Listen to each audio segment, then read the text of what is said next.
Seterusnya saya mempersilakan Yang Berhormat Menteri Luar Negeri untuk menjawab. Bismillahirrahmanirrahim. Assalamualaikum warahmatullahi wabarakatuh. Salam. Dan salam sejahtera. Terima kasih Tuan Yang Ditua kerana memberi ruang kepada saya untuk menjawab perkara-perkara yang berkaitan dengan Kementerian Luar Negeri dalam perbahasan Rang Undang-Undang Perbekalan 2021 pada hari ini.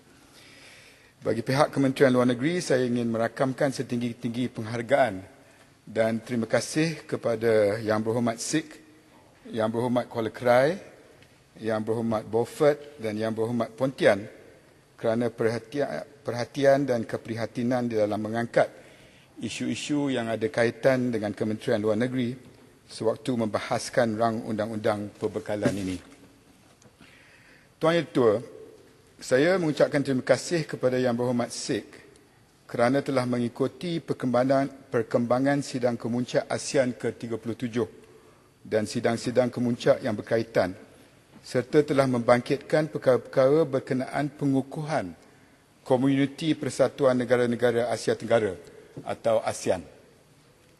Untuk makluman Dewan Yang Mulia ini, penganjuran kali kedua sidang kemuncak ASEAN secara maya telah berlangsung dengan jayanya.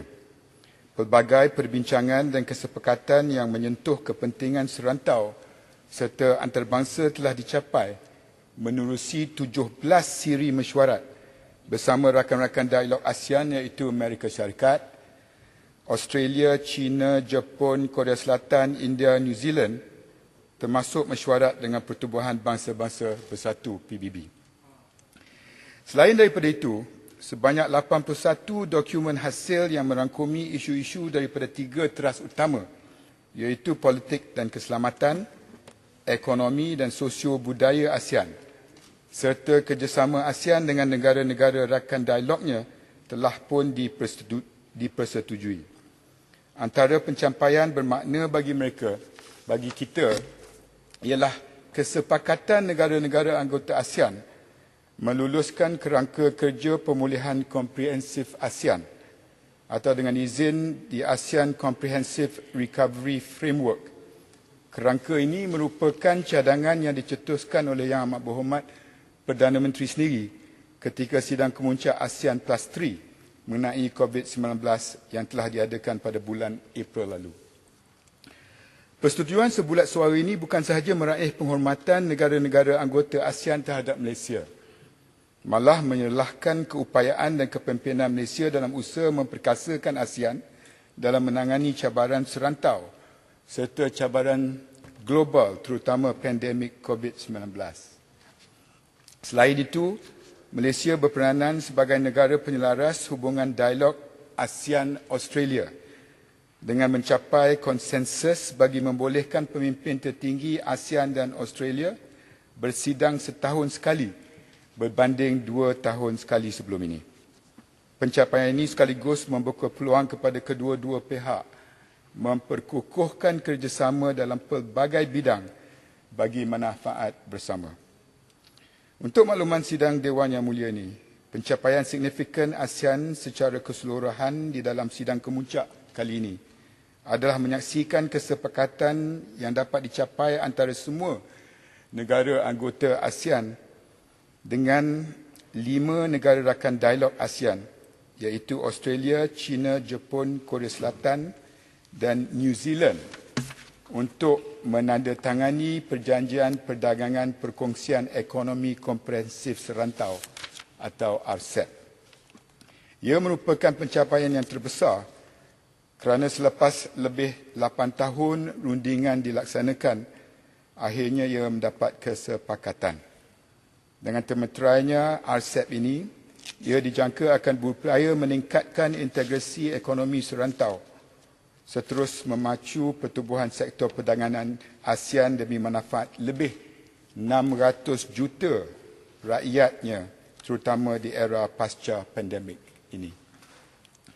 ASEAN juga telah bersetuju untuk menubuhkan dana respons COVID-19 ASEAN dan rizab perbekalan perubatan serantau ASEAN bagi kecemasan kesihatan awam. Dalam pada itu, Malaysia turut memanfaatkan sidang kemuncak kali ini untuk mengetengahkan beberapa pendirian-pendirian Malaysia. Antaranya menyuarakan kepentingan untuk semua negara anggota ASEAN berganding bahu dengan pertubuhan antarabangsa seperti WHO dan negara-negara lain bagi memastikan vaksin COVID-19 mudah diperolehi serta dapat dikongsi kepada semua sebaik sahaja berjaya dibangunkan. Yang Amat Berhormat Perdana Menteri turut menyuarakan keperluan untuk menggunakan platform digital, kesambungan logistik dan tata cara pengendalian piawai yang selaras di antara negara-negara anggota ASEAN sebagai norma baru untuk memastikan kegiatan ekonomi tidak terjejas dalam konteks keadaan semasa. Mengenai Laut Cina Selatan, Malaysia menuntut semua pihak agar berpegang kepada pendirian bahawa sebarang isu di perairan ini mesti diselesaikan secara aman berpandukan dengan izin the universally recognized principles of international law, termasuk Konvensyen Pertubuhan Bangsa-Bangsa Bersatu mengenai Undang-Undang Laut 1982, UNCLOS. Ia penting demi menjamin kedaulatan serta keamanan di perairan berkenaan. Mengenai isu Rohingya, Malaysia berpendapat bahawa masalah wilayah Rakhine dan implikasinya ke atas pelarian etnik Rohingya harus ditangani dengan kadar yang segera. Yang Amat Berhormat Perdana Menteri mengulangi keperluan ASEAN untuk mencari penyelesaian komprehensif kepada krisis kemanusiaan di wilayah Rakhine, Myanmar, dan sekaligus isu pelarian Rohingya yang memberi kesan kepada keselamatan dan kestabilan negara-negara serantau termasuk Malaysia. Perdana Menteri telah menekankan bahawa Malaysia tidak boleh lagi menampung lebih ramai lagi pelarian Rohingya. Pak Menteri, saya mohon sikit penjelasan. Terima kasih Pak Menteri. Saya belakang. Ya. Berkaitan dengan konflik di Myanmar yang melibatkan etnik Rohingya yang bergerak menjadi pelarian seluruh dunia, adakah pihak Wisma Putra melihat keputusan pilihan raya baru di Myanmar yang dilihat kemenangan semula kepada Aung San Suu Kyi memberi kesan yang nampak negatif untuk kita menyelesaikan masalah konflik di sana. Dan yang kedua, di segi peranan kita dengan UNHCR untuk mereka sepatutnya menjadi badan yang lebih efisien dan lebih adil untuk membantu Malaysia menyelesaikan masalah pelarian yang berada di negara kita. Terima kasih. Yang Berhormat, mengenai pilihan raya di Myanmar, ikhlas saya nak nyatakan bahawa rundingan dengan Myanmar sebelum ini, mereka telah memberikan alasan bahawa terpaksa berhadapan dengan pilihan raya dahulu. Jadi sekarang ini dengan keputusan pilihan raya yang baru lalu, kita mesti hidupkan semula engagement kita untuk memastikan bahawa mereka tak boleh lagi menggunakan alasan bahawa ianya menjadi perkara yang tergendala selama ini. Ini Wisma Putra akan terus mendekati Myanmar, dan ini perkara ini pun saya telah pun membangkitkannya dengan Menteri Luar Myanmar baru ni dalam video conferencing yang saya lakukan bersamanya. Mengenai UNHCR pula, Pertubuhan Bangsa-Bangsa Bersatu untuk Pelarian, UNHCR, termasuk agensi-agensi PBB yang berkaitan untuk memberi kerjasama dan mempercepatkan proses penghantaran balik pelarian Rohingya dan penempatan semula pemegang kad UNHCR ke negara ketiga merupakan keutamaan yang kita letakkan di paling tertinggi di Wisma Putra. Tambahan daripada itu juga, Malaysia akan terus memberi tekanan menerusi platform ASEAN supaya kerajaan Myanmar untuk melaksanakan cadangan-cadangan bersama-sama dengan UNHCR. Kerana peringkat sebelum ini kita telah menerima pelarian Rohingya atas jaminan UNHCR bahawa mereka akan ditempatkan kepada negara-negara ketiga, seperti Yang Berhormat sedia maklum. Perkara ini mesti kita teruskan dan kita gunakan pelbagai platform secara bilateral dengan Bangladesh dan Myanmar, secara serantau dengan pihak ASEAN sebagai multilateral dengan pihak UN dan juga perkaan dengan negara-negara yang sependapat dengan kita seperti Indonesia untuk mencari jalan penyelesaian kepada masalah Rohingya ini, insya-Allah. Kita juga dalam konteks Palestin, Malaysia turut menegaskan pendirian berkenaan isu Palestin di sidang kemuncak ASEAN baru-baru ini. Walaupun isu Palestin bukanlah isu serantau, adalah penting bagi Malaysia menggunakan semua platform antarabangsa dan serantau untuk menyuarakan secara konsisten pendirian Malaysia berkenaan penyelesaian konflik Palestin dan Israel. Malaysia akan terus bertegas untuk tetap bersatu dengan rakyat Palestin bagi menentang sebarang pencerobohan rejim Israel di bumi Palestin. Di kesempatan ini, saya ingin menzahirkan penghargaan di atas sokongan bipartisan ahli-ahli yang berhormat, kerajaan dan pembangkang semasa kempen Unite for Palestine yang diadakan di Parlimen oleh Kementerian Luar Negeri dengan kerjasama Kedutaan Besar Palestin di Kuala Lumpur baru-baru ini. Sembroh, Yang Berhormat Menteri, terima kasih. Dalam pertemuan Ambassador Amerika ke Malaysia baru-baru ini bertemu dengan Yang Berhormat Bagan Datuk dan saya ada bersama, kami menyatakan bantahan Jerusalem dijadikan sebagai ibu kota Israel. Apa pandangan rasmi kementerian tentang perkara ini? Dan apabila Joe Biden menjadi Presiden Amerika Syarikat yang baru, apa pandangan Kementerian Luar, adakah Timur Tengah akan jadi lebih aman dan bagaimana keadaan Palestin Israel dan juga pandangan Wisma Putra tentang perkara ini? Terima kasih. Berhormat Pontian, Yang Berhormat Bagan Datuk telah pun memaklumkan kepada saya sendiri hasil perbincangan Yang Berhormat dengan Duta daripada Amerika Syarikat. Perkembangan di Amerika Syarikat dengan pemerintahan yang baru masih lagi kita pantau dan sekarang ini kita kena berikan masa sedikit untuk mereka menstabilkan keadaan politik di sana. Dan selepas itu melalui Kedutaan Amerika Syarikat, usaha-usaha untuk merintis hubungan kita dengan Amerika Syarikat akan kita teruskan secara berperingkat-peringkat. Dari segi pendirian Malaysia dalam Palestin, yang amat berhormat Perdana Menteri sendiri telah menegaskan bahawa penyelesaian konflik tersebut adalah hanya menerusi dengan izin the two-state solution dan menggesa komuniti antarabangsa dan pertubuhan antarabangsa berkaitan untuk membincangkan langkah-langkah konkret untuk dilaksanakan bagi meringankan penderitaan rakyat Palestin yang tertindas. Malaysia akan terus bertegas dalam hal ini untuk tetap bersatu dengan rakyat Palestin bagi menentang sebarang pencerobohan rejim Israel ini. Dan dengan apa yang dilaksanakan dan pendirian yang kita telah lakukan, seperti yang saya sebutkan, sokongan dari bipartisan daripada wakil-wakil rakyat dalam Unite for Palestine baru-baru ini, itu semua boleh membagikan kita kekuatan dan keyakinan untuk berdepan dengan rejim berkenaan berhubung kait dengan status Palestin pada ketika ini.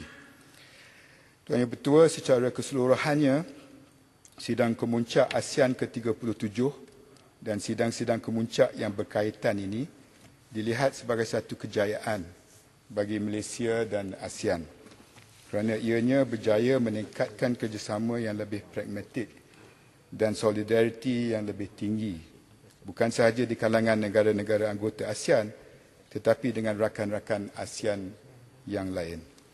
Jelas, ASEAN merupakan satu platform antarabangsa yang strategik untuk mengetengahkan isu-isu semasa. Terbukti pada sidang kemuncak kali ini apabila terdapat penglibatan daripada PBB dan WHO untuk bersama-sama dengan ASEAN dan rakan-rakan dialog ASEAN yang lain untuk menghadapi situasi pandemik COVID-19 yang melanda dunia ketika ini. Tuan Yang Dipertua, saya sangat memahami akan kegusaran dan kekecewaan yang dibangkitkan oleh Yang Berhormat Kuala Krai terhadap kenyataan Presiden Perancis yang jelas berbau Islamofobia. Sebagai sebuah negara Islam yang demokratik dan mengamalkan kesederhanaan, Kerajaan Malaysia sememangnya akan terus mempertahankan kesucian agama Islam dan junjungan besar kita Nabi Muhammad sallallahu alaihi wasallam. Komitmen ini adalah merupakan satu tuntutan yang diwajibkan ke atas kita sebagai orang Islam, sama ada sebagai pemimpin ataupun sebagai rakyat. Sudah terang lagi bersuluh, pendirian Malaysia sangat jelas dan tidak berbelah bagi dalam isu ini. Kita mengutuk sekeras-kerasnya sebarang tindakan retorik dan provokatif yang mencemarkan nama baik agama Islam dan sebarang bentuk penghinaan terhadap Nabi Muhammad SAW.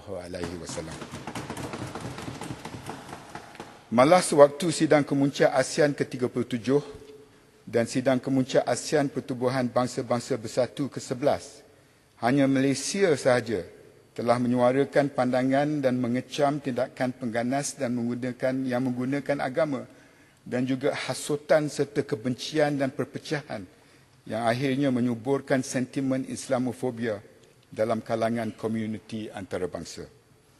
Malaysia telah menekankan bahawa walaupun kebebasan suara merupakan satu hak, ia juga memerlukan sifat kebertanggungjawaban. Saya sendiri telah mengeluarkan kenyataan pada 27 Oktober. Kementerian Luar Negeri juga telah memanggil atau dengan izin saman kuasa usaha sementara Kedutaan Besar Perancis ke Wisma Putra pada 28 Oktober. Ini disusuli dengan kenyataan media oleh Kementerian Luar Negeri pada 28 dan 30 Oktober. Dan Yang Berhormat Timbalan Menteri Luar Negeri juga telah menjelaskan dengan terperinci sewaktu sesi kamar khas pada 3 November 2020. Di kesempatan ini saya mengucapkan terima kasih kepada Yang Berhormat Pokok Sena selaku pembawa usul serta amat menghargai kehadiran Yang Berhormat Langkawi, Yang Berhormat Jerlun, Yang Berhormat Sik, Yang Berhormat Pulai dan Yang Berhormat Lembah Pantai yang turut bersama-sama membahaskan isu ini di dalam sesi kamar khas. Kehadiran ahli-ahli Yang Berhormat menterjemahkan pendirian kukuh dan sokongan bersama semua pihak dengan izin bipartisan support ke atas pendirian negara. Adalah nyata bahawa pendirian Malaysia sangat jelas dan tidak berbelah bagi. Kita mengutuk sekeras-kerasnya sebarang retorik dan provokatif yang mencemarkan negara agama kita dan Nabi kita. Tuan Yang Bertua, izin saya mengulas isu yang dibangkitkan oleh Yang Berhormat Beaufort, iaitu mengenai tuntutan Filipina ke atas Sabah. Yang Berhormat Beaufort juga telah mengemukakan pertanyaan jawab lisan berkaitan perkara ini dan ianya telah dijawab oleh Yang Berhormat Timbalan Menteri Luar Negeri pada 12 November yang lalu. Isu ini juga pernah dijawab pada 27 Ogos dan 7 September di Kamar Khas dan di Dewan Negara. Ketika itu semua ahli Dewan terutamanya di Kamar Khas dari pihak kerajaan dan pembangkang telah bersetuju dan menyokong tindakan dan pendirian Kementerian Luar Negeri supaya tidak melayan mana-mana tuntutan ke atas Sabah. Selain itu, Yang Amat Berhormat Perdana Menteri juga telah memberi jaminan kepada rakyat Sabah sendiri pada 29 Ogos bahawa Malaysia tidak akan berkompromi terhadap apa sahaja isu yang melibatkan kedaulatan negeri Sabah dan akan mempertahankan Sabah sampai bila-bila. Malaysia tidak pernah mengakui dan tidak sekali-kali akan melayan sebarang tuntutan oleh mana-mana pihak, Filipina atau Kesultanan Sulu, ke atas sebahagian atau keseluruhannya negeri Sabah. Status negeri Sabah dalam Persekutuan Malaysia adalah sah dan diterima oleh masyarakat antarabangsa. Di sini ia adalah jelas dan terbukti bahawa isu tuntutan atas Sabah adalah tidak berasas dan tidak relevan memandangkan Sabah merupakan sebahagian daripada Malaysia sejak tahun 1963. Kerajaan Malaysia akan terus kekal konsisten dengan pendirian tegas untuk tidak melayan mana-mana tuntutan ke atas negeri Sabah. Mohon mencelah, Menteri. Kita ada 5 saat Mencelah. lagi. Speaker. Saya panjangkan sikit. Jempol. Jempol boleh lah. Jemput. Terima kasih Perdana Ruang kerana masa yang tak ada. Cuma saya dapat mohon penjelasan daripada Menteri. Kerjasama dua hala antara Malaysia dan China, kita telah berjaya, Kementerian Luar telah berjaya memperkukuhkan langganan minyak sawit sebanyak 1.7 juta tan sehingga 2023 kepada China. Jadi pertemuan dengan empat mata dengan China telah pun berjaya. Adakah pihak kementerian kerana ia membagi impak kepada penanam sawit, terutama dalam Felda, Fekra dan lain-lain, apakah peranan Kementerian Luar bagi memperkukuhkan langganan seperti China, seperti India dan negara-negara Eropah? Mohon penjelasan Menteri. Terima kasih Yang Berhormat Jempol. Saya akan jawab perkara yang dibangkitkan dan mungkin tak sempat menjawab Yang Berhormat Pontian. Dan kalau Yang Berhormat Pontian tak puas hati, kena salahkan Jempol lah. Hubungan kita dengan negeri China memang cukup erat. Dan bila lawatan Menteri Luar Wang Yi ke Malaysia, dua perkara yang telah pun kita persetujui. Satu ialah untuk membuka pasaran yang lebih besar untuk pasaran kelapa sawit, sektor kelapa sawit kita di China. Dan ini telah menunjuk pengumuman yang telah pun kita buat membantu melonjakkan nilai dan harga sawit di pasaran dunia. Kedua ialah persetujuan China untuk memberi keutamaan kepada vaksin yang sekarang diterokai oleh China. Dan dua perkara ini akan kita meteraikan dalam masa terdekat bila saya membalas lawatan Menteri Luarnya ke Beijing, kerana kita juga telah bersetuju bahawa satu jawatan kuasa tertinggi diwujudkan pasca COVID-19 di antara Malaysia dengan China yang dipengerusikan oleh Menteri Luar Wang Yi dengan diri saya sendiri. Di bawah jawatan kuasa tertinggi bilateral ini, kita akan membincangkan semua aspek hubungan Malaysia dengan China, sama ada ekonominya, isu keselamatannya, dan saya beri jaminan kepada Dewan yang mulia ini bahawa Wisma Putra sentiasa melibatkan kementerian-kementerian yang ada kaitan dengan perkara-perkara yang saya sebutkan dalam perbincangan kita di Beijing pada Menteri yang ditetapkan. Menteri Berkenaan Menteri boleh Menteri. Bopot. Saya rasa Speaker boleh bagi 1 minit anda ekstra. habiskan pengulungan beliau. Ya, terima kasih. Berkenaan dengan perhubungan dengan China. Hai. Menjawab Bopot YB berkenaan dengan Pontian, tuntutan. dan saya akan lakukan Manis secara boleh cakap. bertulis. Ada Tuntutan satu kat atas perkara apa? yang saya nak rekodkan di dalam Dewan Yang Mulia ini. Kementerian Luar Negeri adalah merupakan sebuah kementerian yang unik, Tuan Ya Ketua. Sebagai pendukung dan pelaksana terhadap dasar luar negeri, strategi dan program yang dirancang, dan merupakan kesinambungan kepada dasar-dasar domestik yang digubal oleh kementerian-kementerian yang sedia ada. Justru peruntukan kewangan yang diperolehi bukan sahaja untuk manfaat kementerian ini semata-mata, malah ia turut memberi manfaat terhadap usaha mengukuhkan keberkesanan dasar-dasar domestik negara yang diusahakan oleh kementerian yang lain di persada antarabangsa. Apa yang lebih membanggakan saya sebagai Menteri Luar Negeri, di sebalik kekangan peruntukan saban tahun, seluruh warga Kementerian Luar Negeri tetap melaksanakan setiap amanah yang diberikan.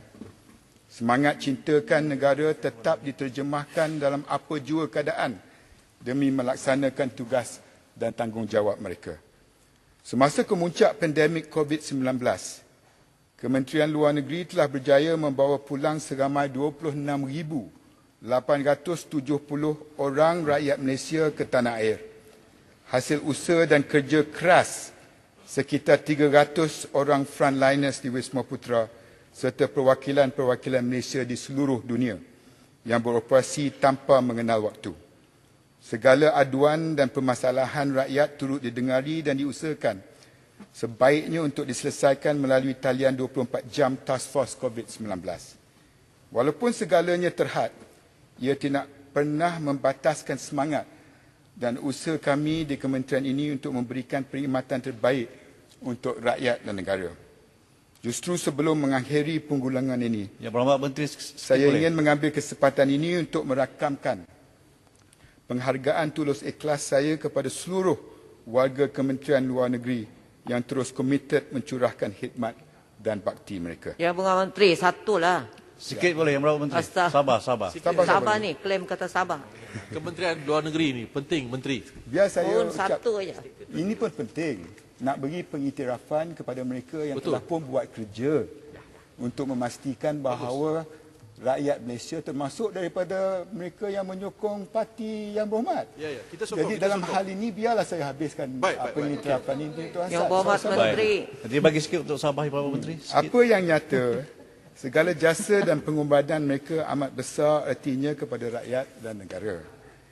Kepada Dewan Yang Mulia ini sebagai Menteri Luar Negeri, saya memberikan jaminan bahawa kementerian ini sentiasa berdiri teguh bersama-sama petugas barisan hadapan yang lain di dalam menempuhi cabaran pandemik COVID-19. Sila Yang Berhormat. Terima kasih Imam Pasal Menteri. tak bagi bopot dulu.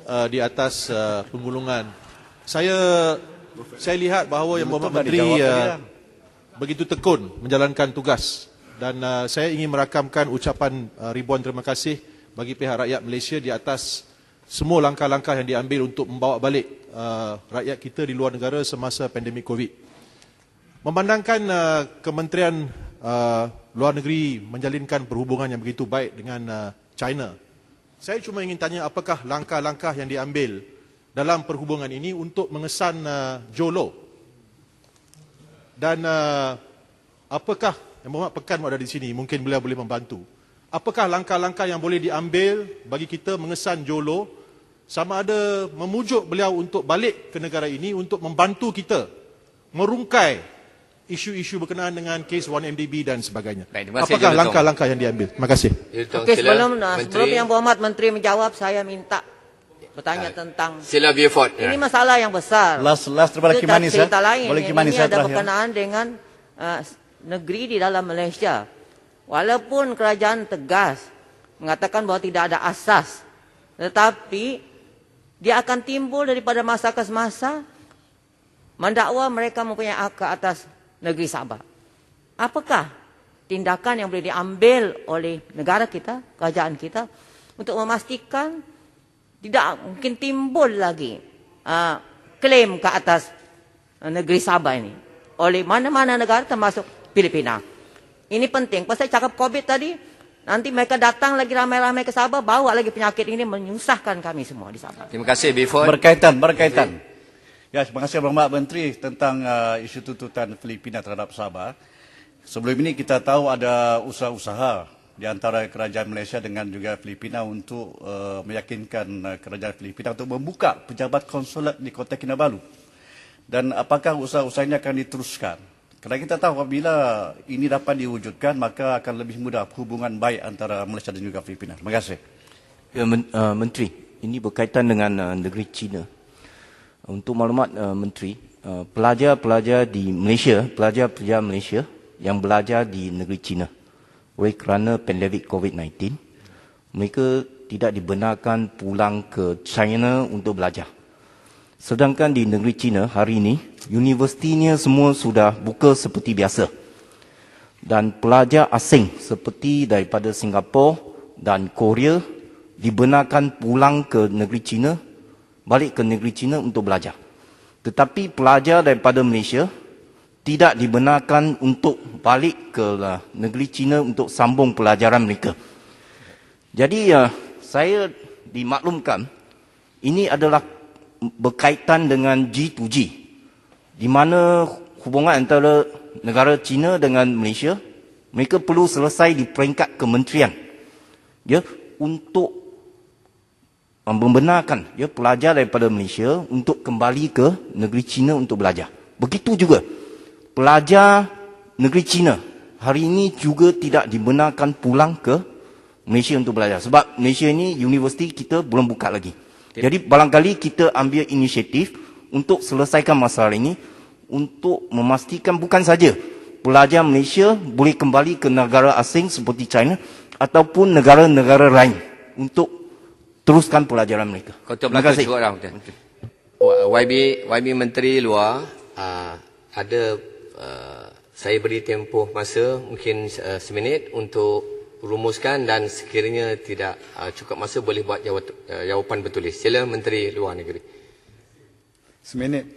Mengenai pelajar-pelajar Cina ke Malaysia dan pelajar Malaysia ke negeri Cina, kita perlu, Wisma Putra perlu bincangkan dengan KPT, Kementerian Pengajian Tinggi, apa kedudukan dan pendirian mereka, dan bersandarkan kepada pendirian kementerian, kita akan terus berhubung membincangkan dengan negara China, hubungkan kait dengan pelajar-pelajar kedua-dua buah negara.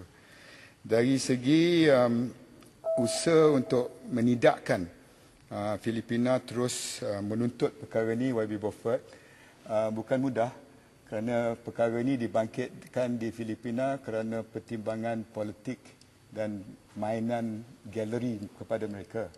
Jadi apa yang penting ialah kita jangan melayani perkara-perkara yang dibangkitkan kerana itu hanya boleh memberi sentimen yang lebih kepada pertimbangan politik mereka. Baik.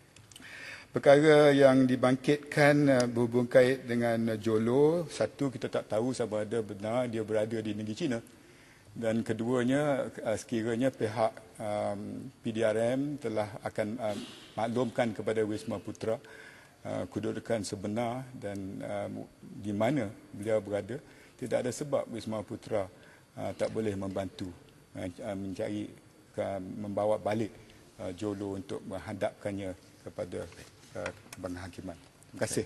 Terima kasih Yang Berhormat Menteri Luar Negeri.